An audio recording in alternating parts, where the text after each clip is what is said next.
Hello, good evening, and welcome to the TNT Show, The Nation Talks. You know, it's been another great day for British democracy. Boris Johnson has fired the top civil servant and appointed a Brexit negotiator in his place. He has located this new guy in the House of Lords as a national security advisor. Now, we gather this nice man will not be a civil servant, but he can order civil servants around. He won't be a special advisor either, but he will make laws that govern you and me. Now, this could only happen in a country without a written constitution. And to top it all, Boris Johnson has said today that the Scottish border does not exist, which must be a shock for all the people who live in the Scottish borders area. And as my good friend Roger Mullen points out, it's very awkward to see how you can have no border but English votes for English laws. But there you are. That's what Boris Johnson thinks. Hi, I'm John Drummond, and I'm your host for the next 60 exciting minutes. Thank you so much for joining us this evening. We have yet another great guest tonight, and I'm really excited that she's able to be with us. Stay tuned for her amazing story and hear all about the Orkney news. But first, just a few words about TNT. The Nation Talks. This is about you, as much as guests and as much as about me as the interviews. This is, in many respects, your show. We take questions before showtime, and you can also send us your questions live during the show. And we'll try and fit in as many of those as we possibly can. So it's your show. We're here to take your questions and hopefully answer as many as we can. Now, to our guests. Tonight, the nation talks to Fiona Grahame. Fiona created her own newspaper. Now, I suspect many of you listening and watching will be thinking, I'd love to start up my own newspaper. Fiona has the secrets, and you'll learn those tonight. Unlike the so-called mainstream media, she is not afraid to talk truth to power. Indeed, she and two others took on their mendacious local MP, Alistair Campbell. In fact, she is one of the renowned Orkney Four. Fiona joins us tonight from Orkney. How are you, Fiona? How are you coping with the pandemic? Fine, thank you, and good evening, John, and anybody who's watching. Well, like many people in Scotland, I'm a single-person household, so there were points during the lockdown when you were almost engulfed with this feeling of powerlessness. But I was fortunate to have a garden. I live in a beautiful place, and when you get feelings like that, you just go outside and get yourself away from social media, and that's been good. So I'm looking forward to the easing of lockdown restrictions even more. Yeah, I mean, it's particularly difficult, as you say. I mean, people like you, I'm like you, I can get out and walk around pretty much whenever I choose. But not everyone is in that position. So many folks are, locked away, maybe with a couple of three kids to look after. They don't have a lot of chance to take a break from the isolation that exists. So hopefully, I agree with you, if we can ease the lockdown a little bit, and so people get out and about, I'm sure that's going to be a great thing for everybody. But as you can see, there's been resurgence of the pandemic in different parts of England. I'm thinking about Leicester and elsewhere. So I think the First Minister's right. I think we have to be very cautious about this and take it a step at a time. Yeah. So tell us about your background, how you got to Orkney, and why you set up the Orkney News. Well, my parents were very involved with the SNP. We're talking about 1968. And I was a child then, and obviously got involved very actively in politics from that early age. So did all that, university, teaching, ended up in Orkney because at that time my husband was an expert in tidal energy, the late Professor Ian Bryden.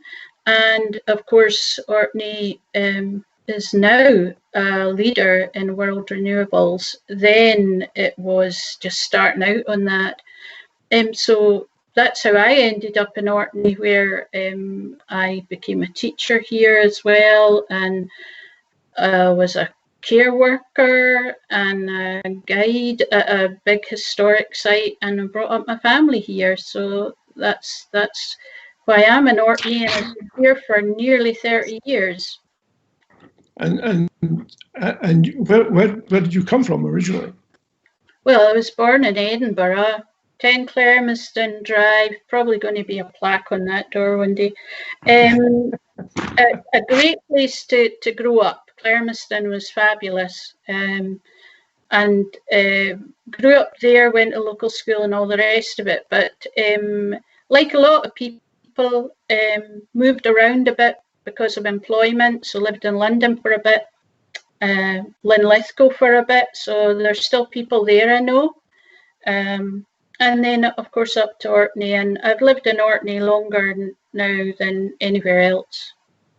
Do you think your accent has changed over that time? Some people think so.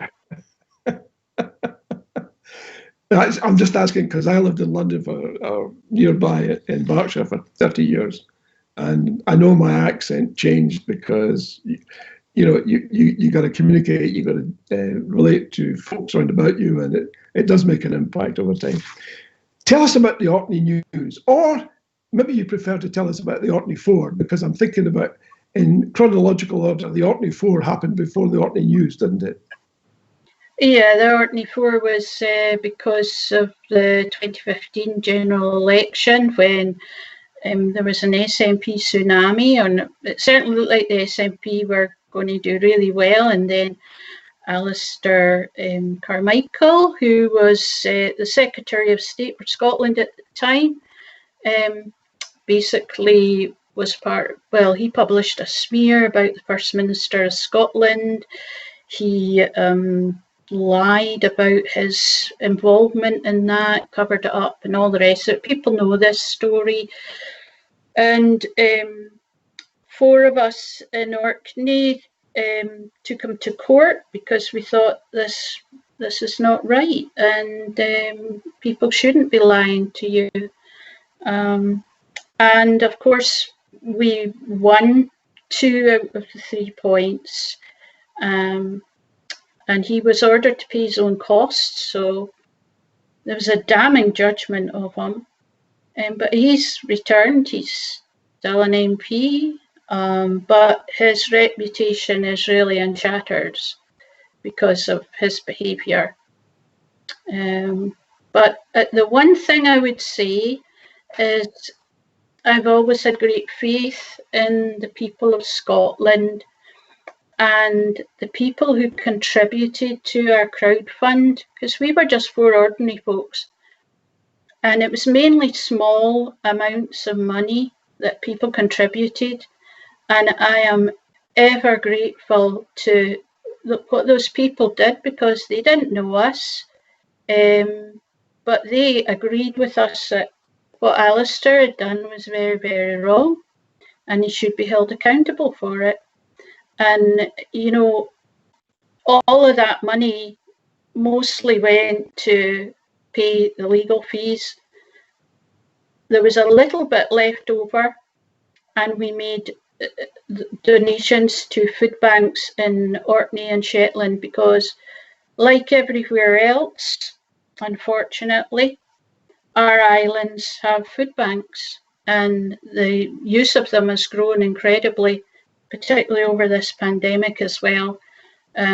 So that's where any little leftover money went from that crowdfund. But many thanks to the people that backed us and had faith in what we were doing. I mean, that's a very heartening story, because you went out on a limb, didn't you? I mean, had that money not come through, I guess you could have been in straitened circumstances, perhaps.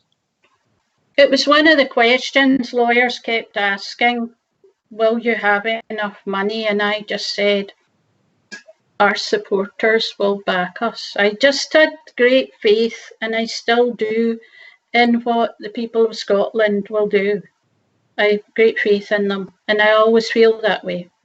And you were vindicated, because if I recall, the judge was hugely unimpressed by Carmichael's evidence.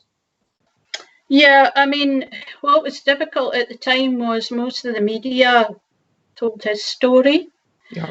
And the only media we got a fair hearing when was the National and Independence Live, actually. Yeah.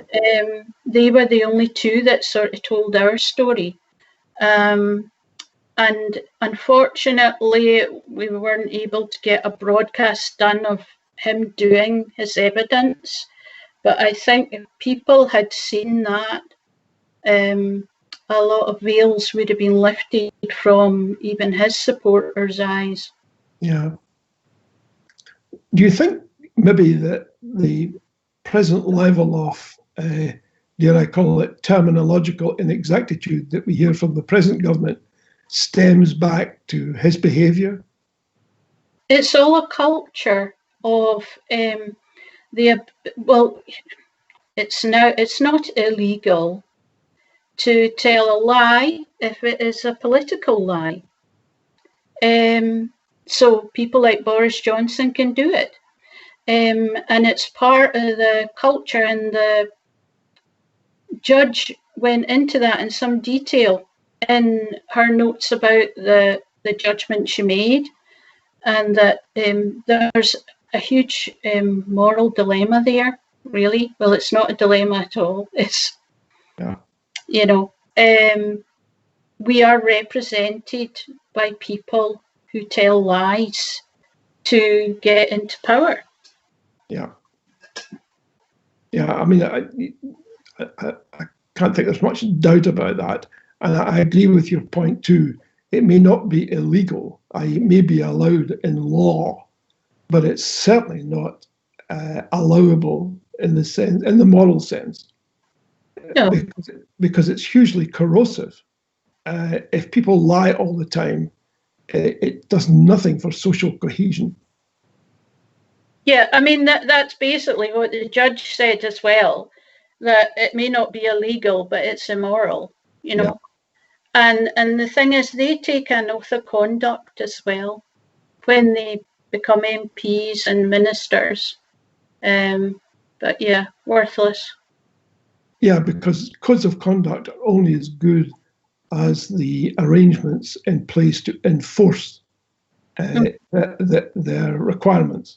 If there's no compliance, then effectively the code of conduct is ineffective and almost invalid, in the sense that it has no validity. It's merely public relations, which is very sad, because I don't think you can conduct a nation's business on public relations. I think that's what we're seeing just now in many respects. So tell us about Orkney News. What inspired you to do it, and what made you think you could carry it off? I mean, because many others have tried and failed. Well, here's the main point. It's not just me. There are 5 directors, and there's a whole host of contributors. Everybody is a volunteer. And we've been on the go now for 3 years. What happened was there's just a growing feeling that not all news was getting reported. It was maybe not getting reported particularly factually, and that there were a whole host of viewpoints in the island not getting published. So minority views, people that didn't kowtow to the establishment, if you like. So we went live on February 1st, 2017. And then 6 months later, we became an incorporated not-for-profit company. We're community-based. So anybody that looks at us, we're all online. Anybody that looks at what we do will see that we're free to view. That's really important. We've got a huge variety of things there. So there's factual articles. You can click on links just to check to make sure what we're saying is accurate. We make it easier for people to take part in consultations, be it local government ones or Scottish government ones or Scottish Parliament ones. So they just have to do one click and they can get through to whatever consultation it is. So we try and help with that. And then we have lots of other things, because it shouldn't just be about politics. It needs to be about your whole culture. So there's lots of book reviews and gaming reviews, just people sharing their opinions on a whole wide variety of things. Helen Armit does incredible recipes, so that you'll see them on our YouTube channel. It was important when we set up, this was one of our main things, that we were aware creating family meals was quite difficult for people on a low budget. So Helen has gone out her way to create these easy to follow recipes that people can make using quite economical ingredients. So basically that's it. That's what we do. And tell me about, I accepted it wasn't a one-woman band, and there are a number of you who put all this together. But when you started it off, you must have been, I assume you didn't have any experience of running a newspaper. No, but... So you started from scratch. Yeah, we're quick learners. And what we did when we set it up is we had a wee practice, like, on a private site. We practiced away, and then we thought, yeah, we're good to go. We'll just go for it for the 1st of February. So that's when we went live. This was 2017, is that right? 2017, yeah.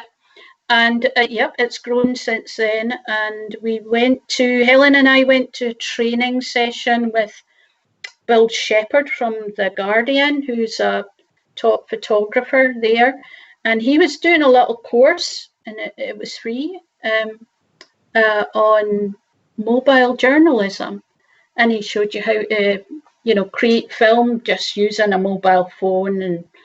And he was great. So we used all that knowledge. So any free types of training sessions, or even cheap ones that come up, we go on them.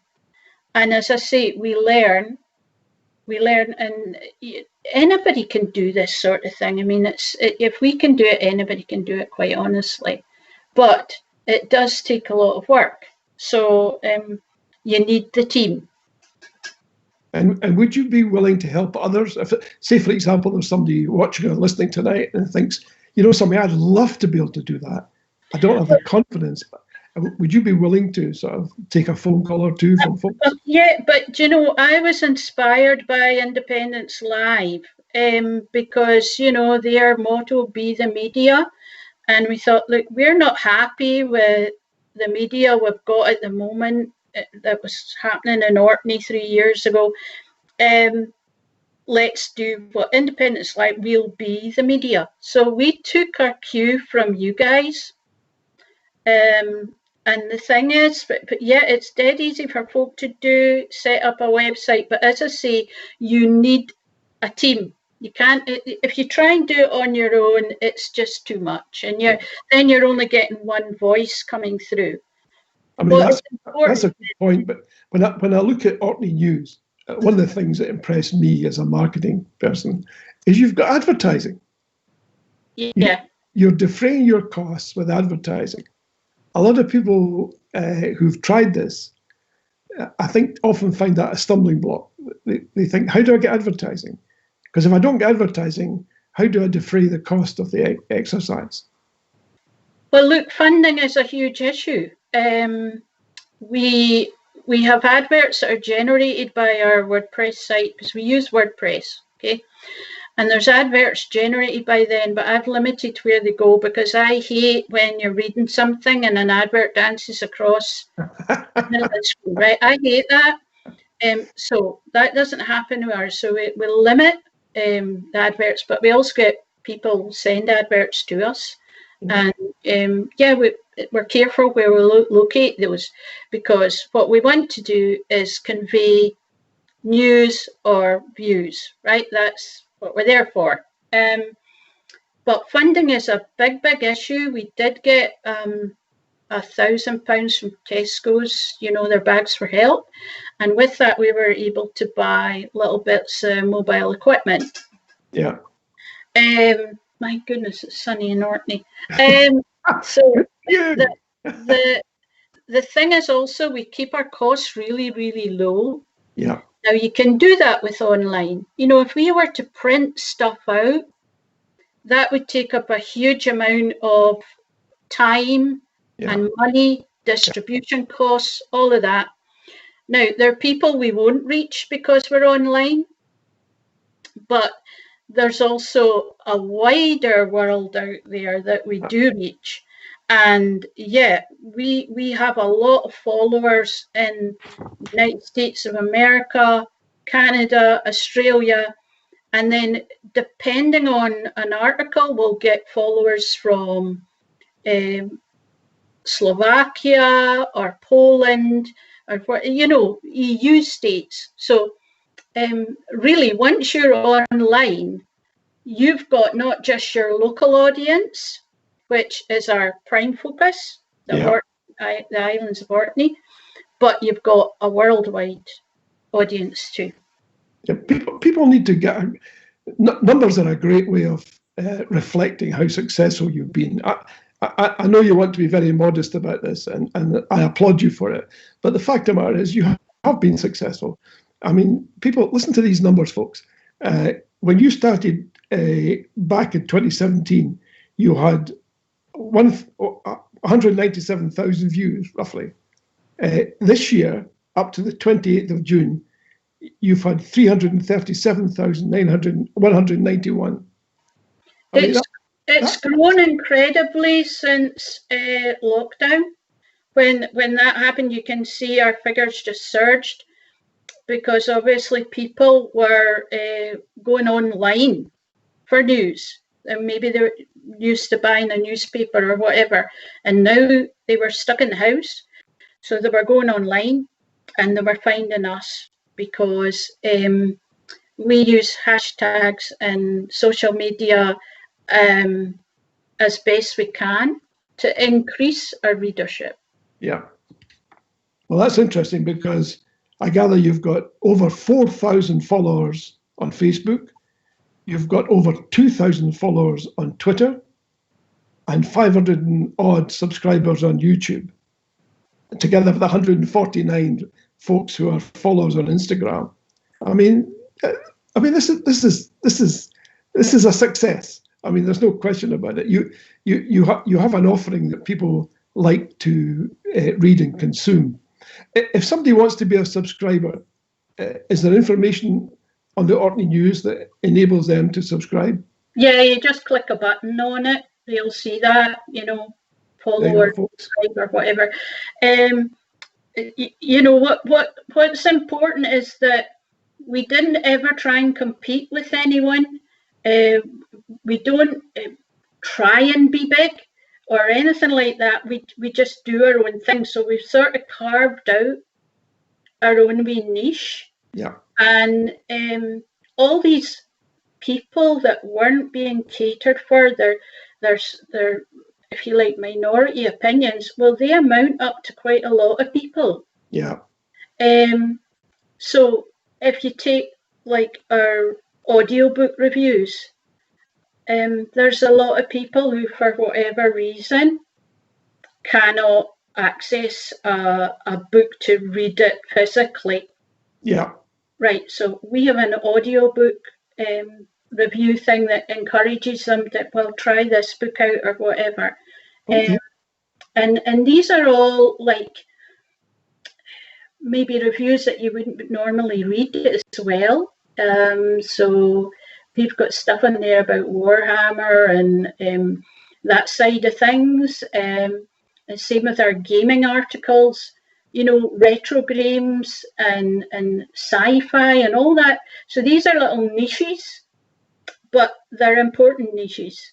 There's no question. If people come back and come back and come back, you know that you're appealing, and what you're doing is resonating with folks. We've had a bunch of questions come in, Fiona.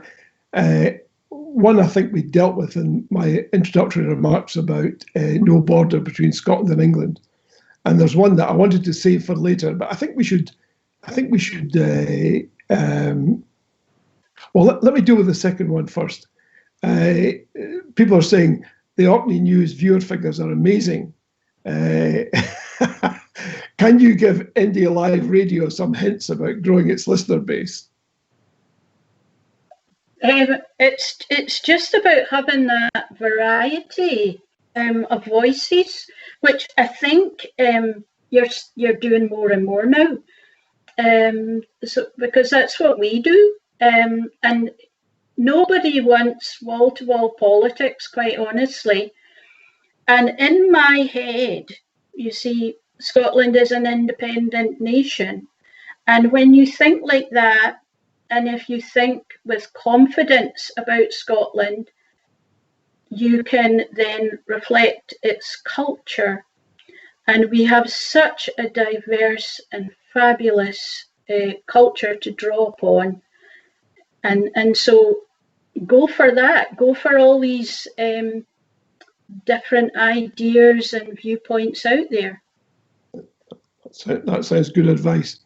So Andrew Gordon asked us a question about the border, but I think we'll leave that for a little bit, if you don't mind, because we dealt with it at the beginning, but we could well come back to it, Andrew. On YouTube, someone describing themselves as raised beds. It says, why do the SNP have such a difficult time trying to win over Orkney and Shetland? Well, yeah, I wish I had knew the answer to that one. The thing is, their vote has been increasing. And now, I can't speak for Shetland, I wouldn't dare to. But certainly in Orkney, the SNP, now I'm not a member of the SNP, but they have certainly by far the largest membership of any political party. I would say the Liberal Democrats do not have many activists. What they do have in Orkney, and I would think it's the same in Shetland, is an excellent campaign team, and they're very, very good at getting out press releases, at jumping on issues, if you like, particularly local ones, and using those. So all of that is important. As you've got all the tradition of them being in power for over 50 years in the islands. But what 2015 did show was that vote can crumble, because Dennis Skene got a tremendous vote for the SNP, and nobody would ever have thought that would have happened.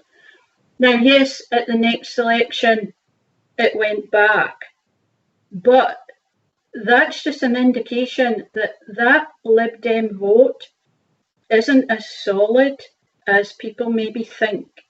So there's always that to build on.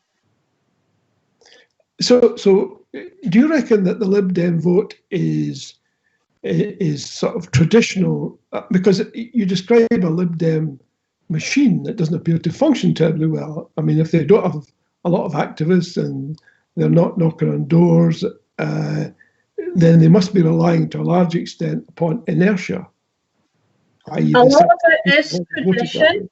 It is absolutely tradition that people, oh yeah, we've always voted that way.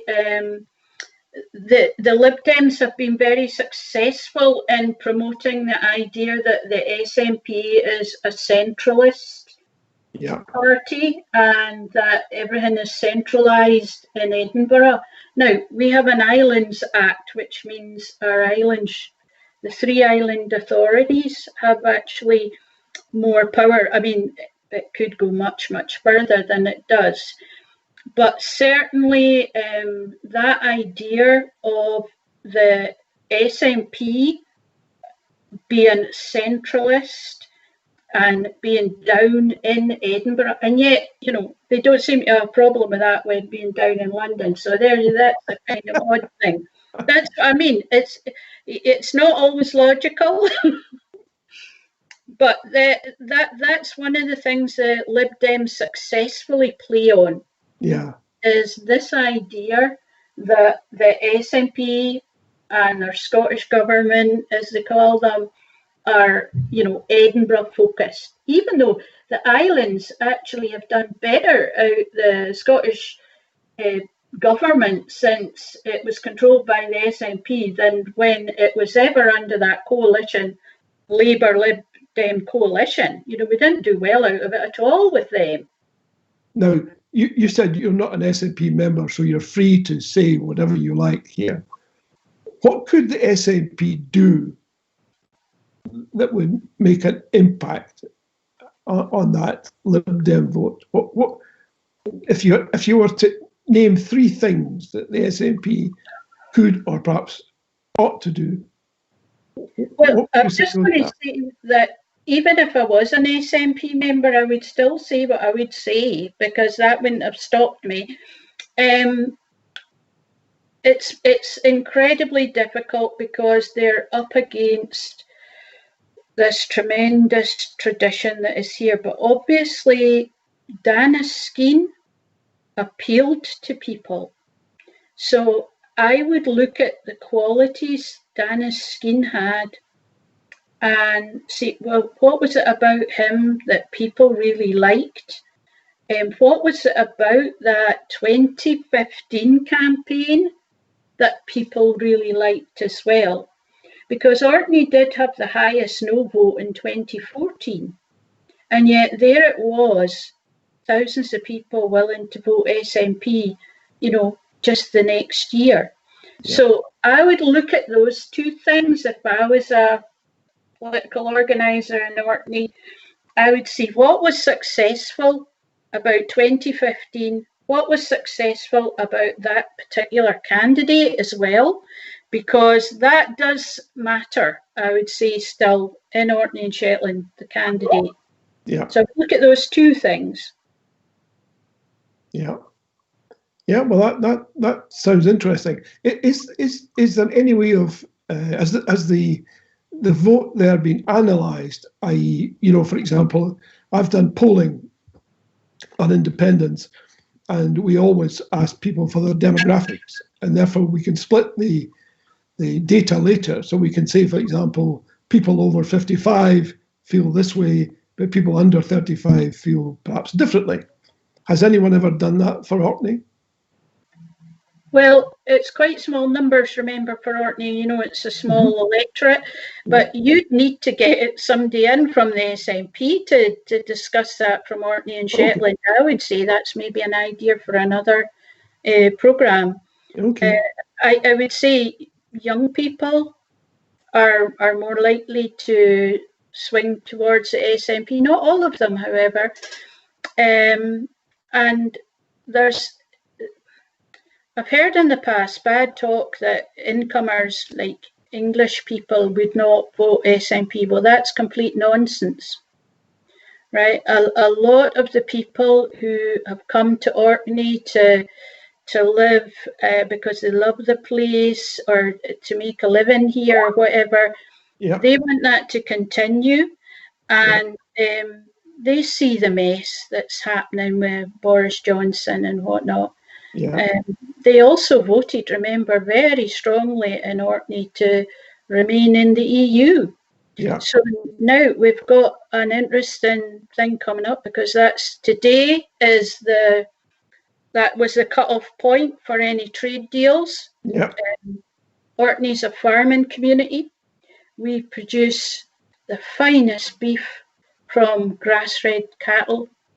It's highly intensive in that, you know, you have a lot of fields and only a few cattle.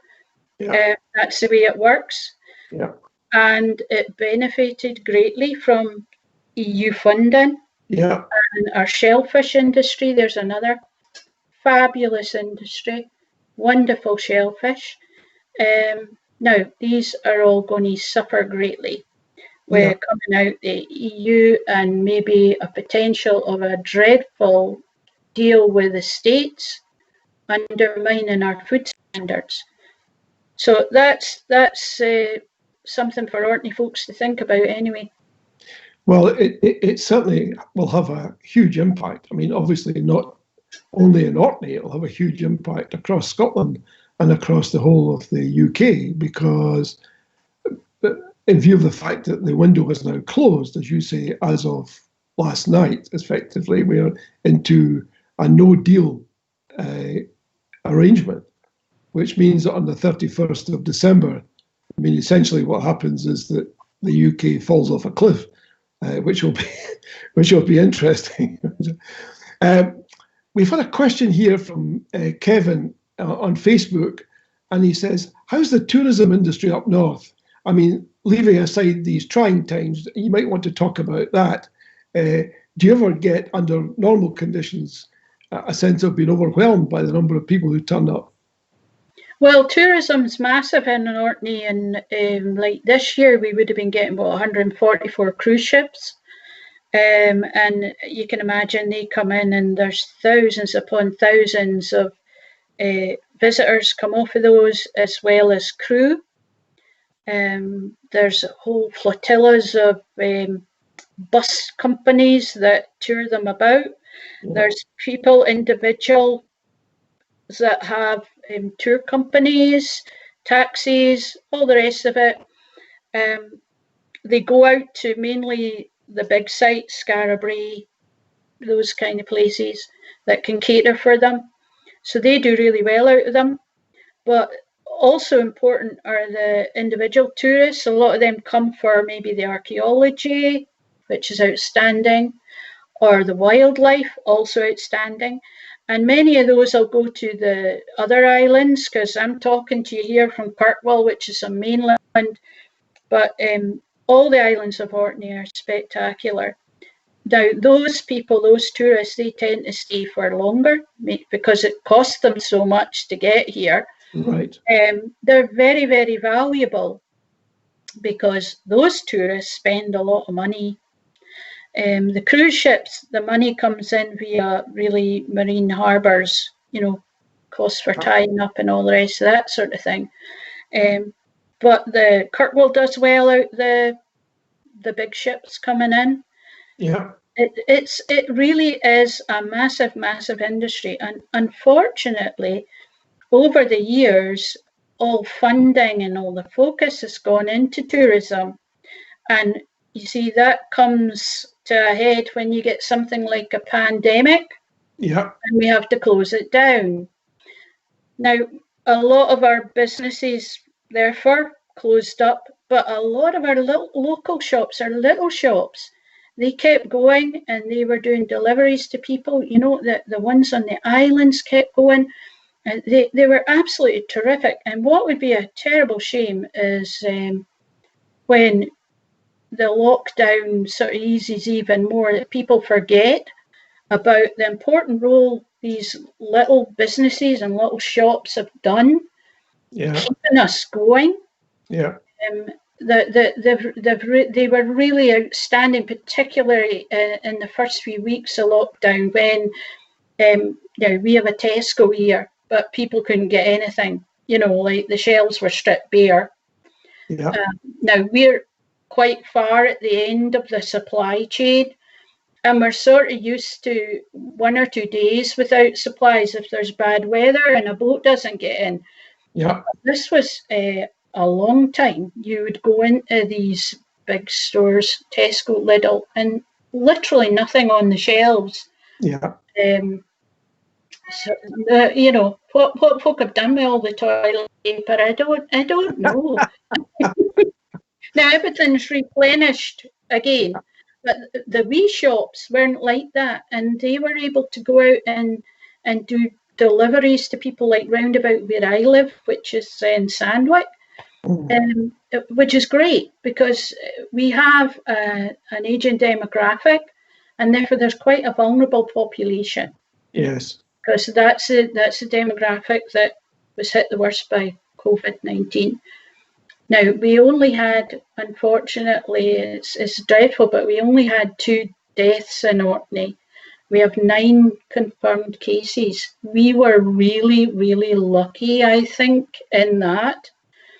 And it's a bit concerning that if there's a sudden influx of people again, Yeah. if people let their guard down and don't, wear a face covering when they're in a shop or whatever, or forget about being 2 meters away from someone.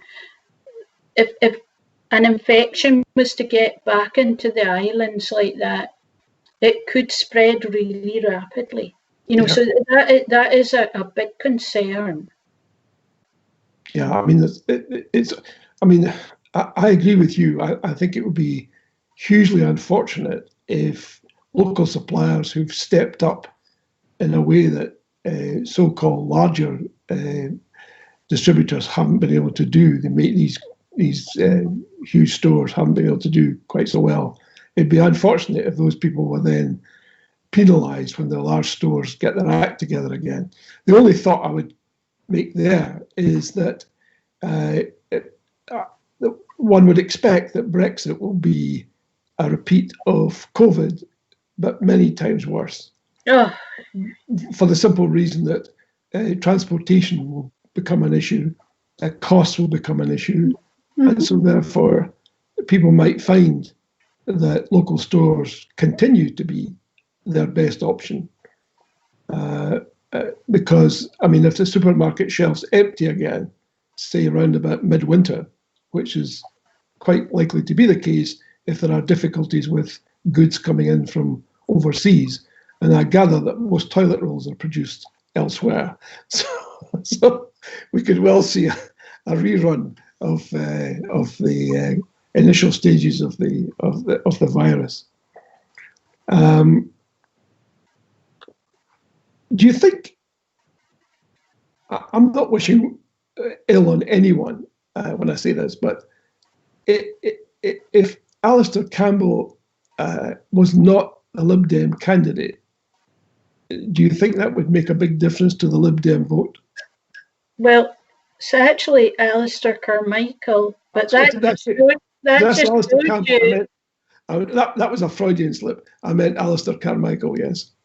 Well, it just shows you what a kind of a bit of impact he's made when people don't even know his name, right? Well, he was always going to stand down, and then of course he didn't. And he got back in. If they replaced him with someone else at the moment, they would win again.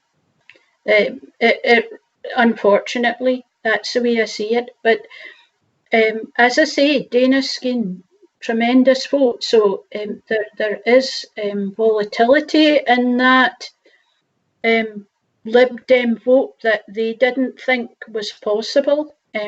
So the SNP, yeah, there's always a chance there, and don't give up from it, because you see, the traditional local paper very much backs the Lib Dems, very much does. On the day Alistair, the judgment was in from that trial, they had a whole front page with his face on it, if you can imagine. And the big banner headline was "Vindicated," which of course was complete nonsense. Yeah. But that's all a lot of people would have seen. Yeah. And that image and that headline is all they might have seen, even without buying the newspaper. So, yeah, that's where local press is actually really important. That can give a more balanced viewpoint, if you like. Yeah. Well, I take it until you set up Orkney News, there was no alternative. Well, in the past there has been, because in the past, like there was the Orkney Herald, and for many years I've written about that in iScot magazine, and then more recently there was Orkney Today. Orkney Today was bought over by the Orcadian, So for quite a wee while now, there was just the Orcadian, and that's never healthy to just have one source of news for people. We don't try and compete with them, as I said before. We don't try and do that. We try and cover different things. There's no point replicating the same stories somebody else is doing. If we cover a similar thing, a similar item, it'll probably be done in a different way. Yeah. And of course, we reflect different viewpoints. And we leave some things up to them, like we don't cover sheriff court reports and hatches, matches, dispatches, all that kind of thing. They do all that, and they're really good at that. So there's no point us doing that. Why, you don't need to read that twice over. Yeah. So what we do is something different, and we use online media as effectively as we can to do that. So it's a wee bit different. So, with online, you can insert all these links, as I say. Yeah. And that gives people, here's a wee bit about something. If you want to find out more, here's the link to it, Yeah. Well, I wouldn't wish to repeat the interview with Richard Walker, who's the editor of the Sunday Herald, but we did talk about the enormous impact of the pandemic on print media, because, as you said earlier, it's an expensive business to cut down trees and make pulp and put ink on that paper and distribute it. That's a big ask, and it's not unsurprising that there's been a big impact there. And of course, the traditional response to that is to say, well, go and look at our online version. But that means that effectively, that's the market you're already in, as it were. You've already established a niche in that market, and obviously people like it. So, and of course, every newspaper has its online version. And in the case of the Daily Mail, it's much more lucrative. So clearly, online has a real future. I'm not quite so convinced that print newspapers have the same future ahead of them, but who knows? You told me earlier that you've got a Germany-based correspondent for the Orkney News. Yep, Laura. I suppose we could say she's on maternity leave just now, but she wrote some really interesting articles right at the start of the whole Brexity thing, about its effect on British nationals, if you like, who lived in the EU.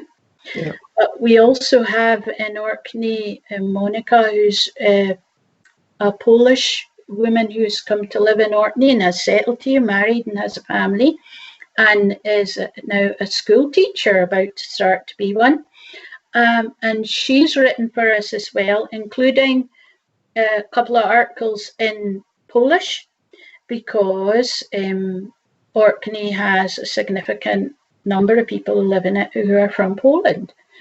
And we thought, well, we need to cater for everybody. As I say, you see, all these minorities, all these small groups of people amount to a lot. So, yeah, it gives that extra dimension to a subject when you hear it from a completely different viewpoint. So Laura in Germany was able to tell us what it felt like to be somebody from Britain now living, and she's settled there, she's family there, and she's got her citizenship there now. But that was quite interesting to hear what it was like, what she was viewing from afar, what was going on here. That's interesting, and her view was that it wasn't good. She's very happy in Germany. Now, I love your logo, the sort of two-headed dragon. What inspired that? Well, that's the work of Martin Laird, who's one of our directors and who's an Orkney artist. And I suppose one of the things it's most similar to is the Maze Howe Dragon. Anybody who knows about the Maze Howe Neolithic tomb that the Vikings broke into via the roof to take shelter in a storm, searching for treasure, and then carved all these runes and things round the walls, some of which are very interesting, sexual runes. But anyway, one of them was a dragon, although some people have since said it might be a wolf, but we'll go with dragon. And so Martin's design links back to that ancient culture in Orkney, to our roots here. It's forms an O, so for Orkney News, the O of it and everything. And it's just spectacular. It's the two heads talking to each other as well. You can read a lot of things into that. But yeah, that's our design made by, for us by Martin. It's just wonderful. It is very good. I commend you, because I mean, very often when you're setting up something from scratch, it's hugely important to get that creative input to it, because something. What tends to happen is that when you get a group of people together, I think it was Margaret Mead said, the only thing that changes things in life is when a small group of people get together and decide to make things different. Perhaps I've misquoted her there. But essentially what she's saying is that there is that spark that you get when people who have a shared purpose and also perhaps shared values get together and say, we want to do something. And there's some great stuff comes out of that. I do like the dragon. It's impactful. It's, when you look at the logo, it's striking. And it's also the reason, John, why you need a team and not just like one person doing a thing, because there's strength in diversity and having all these different viewpoints from your team, and people saying to you, I don't think that's going to work. Let's try this. So that's why if anybody wants to build an online local paper or anything like that, go for a team. That get together with a few of you. Yeah, and as you said earlier, you'd be willing to help in the time you've got available. Well, very often when people are trying something new, you run into a roadblock of some kind, and it's tremendously reassuring to know there's somebody out there that you can get in touch with and say, is this a problem that you encountered? And even if you haven't, what advice could you give us in moving this thing forward? Because I like to feel that some of the people watching and listening to this tonight will be inspired by your example and decide, hey, this is something we've thought was going to, because you can't be alone in being in an environment, a political environment, where there's only one main source of news. And that one main source is committed to one particular viewpoint and pushes that one particular viewpoint continually and continuously. And it's irksome sometimes for a lot of people. And they may often think, we'd love to do what you guys did and get together and do something which actually has legs and is sustainable and works. And I mean, the big plus too is that you've got that reach across the world. Yeah. So you're not, it's important to talk to Arcadians, obviously, but you have that extensive reach. So you're reaching sort of people who have become Orcadians through their contact with the Orkney News. And I think that's tremendous, I have to say. Sparing your blushes, I think you guys people across the world are interested in Scotland, They're interested in our history, in our archaeology, and also what's going on just now. So yeah, there is a worldwide reach out there. There is that readership. And do these people write to you as well as accessing the site? Do they actually say, this is how I feel about what your content is or whatever? Do they get in touch? There was a Canadian gentleman that we've used several of his poems. He sent us his poems. You'll get comments, you'll get people that have decided to come and visit Orkney because of stuff they've read in our thing. anything you print about Robert Burns will do really well, by the way. But interestingly, not long after we started, we covered a Trump, it's an anti-Trump rally outside our cathedral. And that got our viewing figures right up in America, because they were making comments like, my goodness, look, even folk in Orkney are getting what's wrong with Trump, because, and we covered that. It was a candlelit vigil type thing. So just now we're doing the Black Lives Matter type thing, and we're covering Orkney's links with slavery, which has caused a bit of disquiet among some people, because they don't like to look at that. They like to think of Skara Brae and dancing round standing stones, but they don't like the whole history of Orkney, which includes some rather unsavoury things as well. You mean that Orcadians were slave owners? Yeah, we've got, you can look up our article, Orkney and Slavery, and you'll get the ones that owned slaves, the ones that went out to work in plantations. There's another one about Orkney's links with West Africa, which was where, of course, a lot of the slaves were transported from. Yeah. And we've got another one coming up soon as well, on a similar theme. But these are all kind of issues that are really important that people don't want to look at because it makes them uncomfortable. It's not the image of Orkney they want, but they need to be more mature and grown up about this. And this is all part of our history. This is all part of who we are. So let's look at this. It's not who we are now, but we have to admit this happened in the past, and we've got a Dundas Street, places like that in Orkney as well. So yeah, let's look at these things and admit, like, that's what happened, and be honest about it. Well, as the old saying goes, Fiona, and you know it as well as I do, that if you don't learn from history, you're condemned to relive it.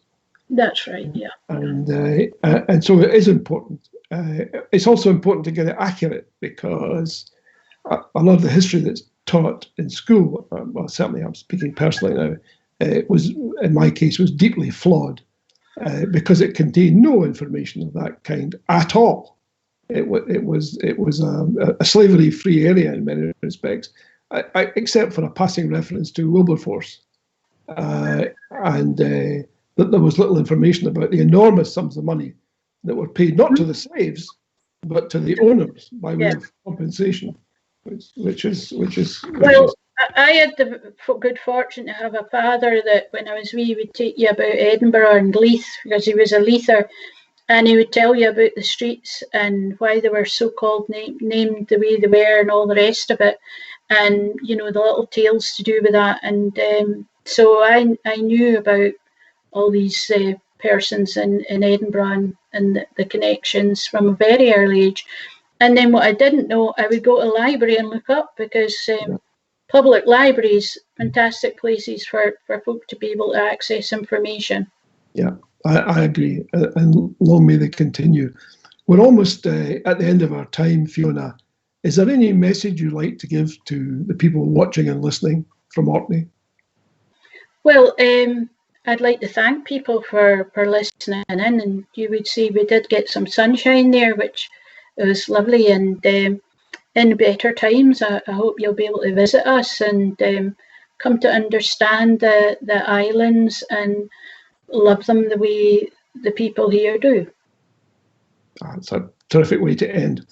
A big thank you to you, Fiona, for giving up your time tonight. It's been very enlightening. I've enjoyed it immensely, and I'm sure others have too. A big thank you also to all of you out there for joining us tonight. I hope you've enjoyed the TNT show. Again, we have a formidable list of guests lined up for future shows. Martin Day, MP, joins us next week. He'll tell us all about the dark deeds and misdeeds at Westminster, and so much else besides, I'm sure. Please don't miss it. Join us next Wednesday at 7 p.m. for, again, what promises to be an exciting show. Oh, and look out for the Constitution column in the Sunday National this weekend. It is pretty heavy stuff. I have to warn you in advance. I begin it by issuing a health warning. But the headline, look out for it unless the editor changes it, is Nightmare on Downing Street. Read all about it on Sunday. And very importantly, and this is hugely important, please, support Indy Live and Indy Live Radio. New voices for a new Scotland, and for all the news that you're not getting from elsewhere. And if you like the TNT show, The Nation Talks, then send a donation to Indy Live. Do it now if you can. Oh, and I should mention before we go, my offer to the BBC to give them a full hour to explain themselves and how they feel they are addressing the needs of the Scotland. That's still on the table. Anyone from the BBC can come along anytime and we'll give them a full 60 minutes to explain why Scots ought to trust their output. Again, thanks for joining us and look forward to seeing you next Tuesday. And remember, it's a great day for British democracy. Good night all.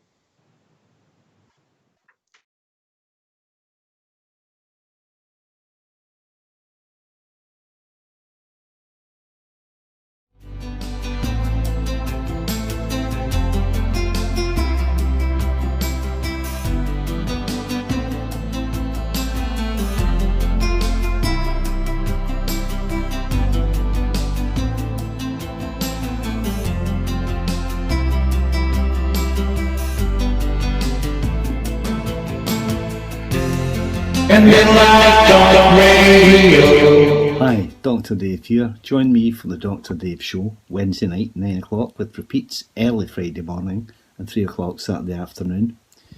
Music, views, your requests and your comments. A great bit of fun and banter.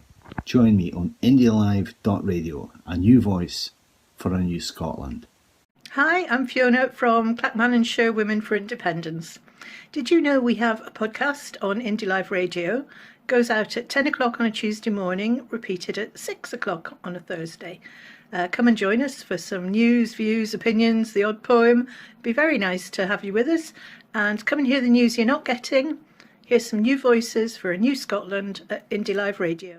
Hello, my name's Steve B and I'm a presenter on Indy Live Radio.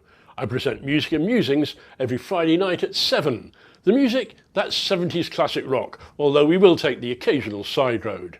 The musings, well, they're thoughts on Scottish independence, politics and world events from my viewpoint, which is that of a grumpy old man. So join me every Friday night at 7 on Indy Live Radio, a new voice for a new Scotland. Hi, this is Marley and I'm here to tell you a bit about Daytime Live Show, which goes out Mondays, Wednesdays and Fridays on Indy Live Radio at 11:30 for a couple of hours. So I present the programme along with Val, and we're there with a variety of guests to chat to each day. Now, at the moment, Wednesday's show is a catch-up edition. It's not live. What we do is we rebroadcast some of the more recent interviews. So we hope we enjoy all of those. Be there at 11:30 on Indy Live Radio for the news you don't hear elsewhere. A new voice for a new Scotland. Hi, James E here from the Saturday Show on indylive.radio. We play a wide selection and wide genre of music for your entertainment. We're on Saturday mornings from 10 till 1 p.m. Remember, join us on indylive.radio, a new voice for a new Scotland.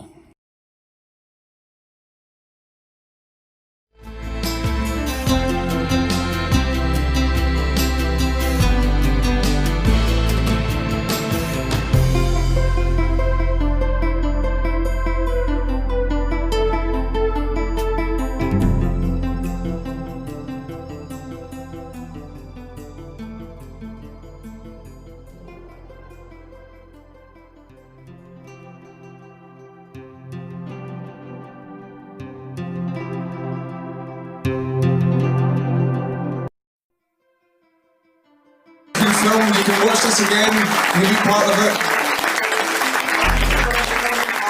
It's Independence Live. Yeah. A few people asked about YouTube. It'll be YouTube/Independence Live. That's where you'll find the footage.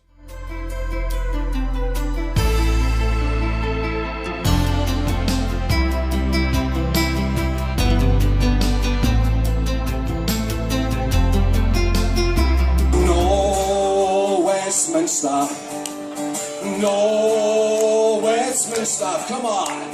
No Westminster, not for me, not for me. But before I'll be your slave, I'll be buried in my grave and go home to my Lord and be free. Oh, freedom, come on. Oh, freedom. Oh, freedom. One more. Oh, freedom over me. But before I be your slave, I'll be buried in my grave and go home to my Lord and be free.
Wherever you stand, get the fresh view of what's happening in Scotland with iScot. Celebrate everything about our country with intelligent, in-depth insight from lifestyle, culture to puzzles, and all the opinions you'll need. Whether it's digital or by post, subscribe now to iScot.